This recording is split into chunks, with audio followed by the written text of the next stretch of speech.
যোগ for healthy ageing বা নিରୋଗ ଓ ସୁସ୍ଥ ଜୀବନ ପାଇଁ ଯୋଗ।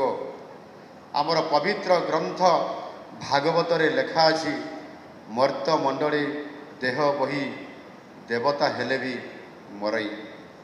ତେଣୁ ଯେକୌଣସି ପ୍ରାଣୀ ଜନ୍ମ ହେଲେ ତାର ମୃତ୍ୟୁ ତ ସୁନିଶ୍ଚିତ ଅଛି, କିନ୍ତୁ ଜନ୍ମ ଓ ମୃତ୍ୟୁର ସନ୍ଧିକ୍ଷଣ ହେଉଛି ଯେଉଁ ସମୟ ଆମ ପାଖରେ ଅଛି ତାହା ହେଉଛି ଆମର ଜୀବନ।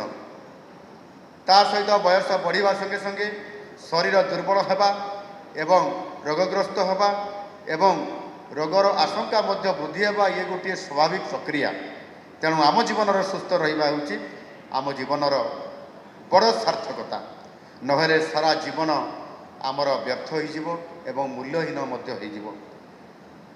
ସେଥିପାଇଁ ଆମ ସମସ୍ତଙ୍କୁ ନିଜ ସ୍ୱାସ୍ଥ୍ୟ ବିଷୟରେ ସଚେତନ ହେବାକୁ ପଡ଼ିବ ଏବଂ ସୁସ୍ଥ ରହିବାକୁ ନିୟମିତ ଭାବରେ ଆମେ ଉଦ୍ୟମ କରିବା ପାଇଁ ପଡ଼ିବ। ରୋଗ ହେଲେ ଚିକିତ୍ସା ପାଇଁ ଅନେକ ପଦ୍ଧତି ରହିଛି, କିନ୍ତୁ ନିରୋଗ ଜୀବନଯାପନ ପାଇଁ ଆମର ପ୍ରଚେଷ୍ଟା ଇଏ ସବୁବେଳେ ଜାରି ରହିବା ଉଚିତ। ମେଡ଼ିସିନ ଅଛି, ଡାକ୍ତର ଅଛନ୍ତି, ବୈଦ୍ୟ ବି ଅଛନ୍ତି ଏବଂ ସେମାନେ ଅଛନ୍ତି ବୋଲି ରୋଗକୁ ନିୟନ୍ତ୍ରଣ କରିବାର ସବୁଠାରୁ ବଡ଼ ବୁଦ୍ଧିମାନର କାମ ହେଉଛି ଯୋଗ। ଏଣୁ ସୁସ୍ଥ ଜୀବନଯାପନ ପାଇଁ ଆମେ ପ୍ରତିଦିନ କିଛି ନା କିଛି ଉଦ୍ୟମ କରିବା ଆବଶ୍ୟକ। ଏଥିପାଇଁ ଯୋଗ, ଧ୍ୟାନ, ପ୍ରାଣାୟାମ, ଆୟୁର୍ବେଦର ମହତ୍ତ୍ୱପୂର୍ଣ୍ଣ ଭୂମିକା ରହିଛି। ଆମେ ଯଦି ନିୟମିତ ଭାବେ ଏଗୁଡ଼ିକ ପାଳନ କରିବା ପାଇଁ ପ୍ରତିଦିନ ଆମେ କିଛି ସମୟ ଦେଇପାରିବା, ଗୋଟିଏ ଘଣ୍ଟା ହୋଇପାରେ, ଅଧଘଣ୍ଟା ହୋଇପାରେ, 20 ମିନିଟ୍ ବି ହୋଇପାରେ, ଆମେ ନିଶ୍ଚୟ ସୁସ୍ଥ ଜୀବନଯାପନ କରିବା ପାଇଁ ଆଗକୁ ବଢ଼ିବା ଏବଂ ଆମ ଜୀବନକୁ ସରସ ସୁନ୍ଦର କରି ଗଢ଼ି ତୋଳିପାରିବା। ଆଜିର ଏହି ବିଷୟବସ୍ତୁ ଆମ ସମସ୍ତଙ୍କର ପାଇଁ ଅତ୍ୟନ୍ତ ପ୍ରାସଙ୍ଗିକ, କାରଣ ଯୋଗ ସମସ୍ତଙ୍କ ପାଇଁ। ଏହାର କୌଣସି ବୟସ ସୀମା ନାହିଁ, କୌଣସି ଧର୍ମ କିମ୍ବା ଜାତିର ସୀମା ନାହିଁ।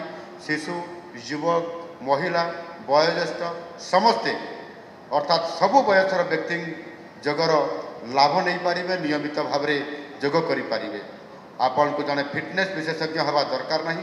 ପ୍ରତିଦିନ କିଛି ସମୟ ପାଇଁ ଯୋଗ ଦେଲେ, ଆପଣମାନେ ଯୋଗ ପାଇଁ ଯୋଗ ଦେଲେ ନିଜ ଜୀବନର ଅସାଧାରଣ ପରିବର୍ତ୍ତନ ଅନୁଭବ ନିଶ୍ଚିତ ଭାବରେ କରିପାରିବେ।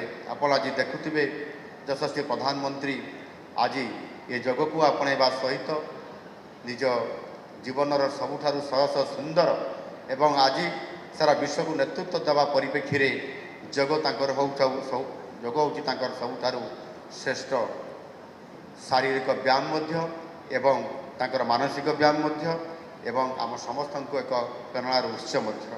ବିଶ୍ୱର ବୟସ୍କଙ୍କର ସଂଖ୍ୟା ଯେତେବେଳେ ବୃଦ୍ଧି ପାଉଛି, ନିରୋଗ ସୁସ୍ଥ ଭାବରେ ଜୀବନ ବିତାଇବା ଏକ ବଡ଼ ଆହ୍ୱାନ ଭାବେ ଆଜି ଆମ ସାମ୍ନାରେ ଛିଡ଼ା ହୋଇଛି। ବୟସ ବଢ଼ିବା ସହିତ ରକ୍ତଚାପ, ମଧୁମେହ, ହୃଦରୋଗ, ଗଣ୍ଠିପାତ, ନିଦ୍ରାହୀନତା, ଚିନ୍ତା ଏବଂ ଏକାକୀପଣ ପରି ଅନେକ ଶାରୀରିକ ଏବଂ ମାନସିକ ସମସ୍ୟା ଆମ ବୟୋଜ୍ୟେଷ୍ଠ ନାଗରିକମାନଙ୍କର ଜୀବନକୁ ଆଜି ପ୍ରଭାବିତ କରୁଛି। ତେବେ ଯୋଗ ଏହି ସମସ୍ତ ସମସ୍ୟାର ଏକ ସ୍ୱାଭାବିକ ଏବଂ ପ୍ରଭାବଶାଳୀ ସମାଧାନ ପ୍ରଦାନ କରିବାରେ ନିଶ୍ଚିତ ଭାବରେ ଇଏ ସହାୟକ ହେଉଛି।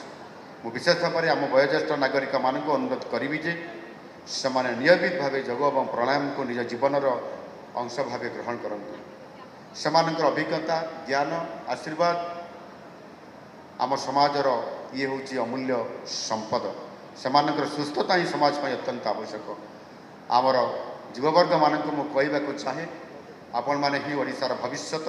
ଆପଣମାନଙ୍କର ଶକ୍ତି, ସୃଜନଶୀଳତା ଓ ସାମର୍ଥ୍ୟ ଉପରେ ଆମ ରାଜ୍ୟର ଉନ୍ନତି ଏବଂ ସମୃଦ୍ଧ ଓଡ଼ିଶା ତଥା ବିକଶିତ ଭାରତ ନିର୍ଭର କରେ।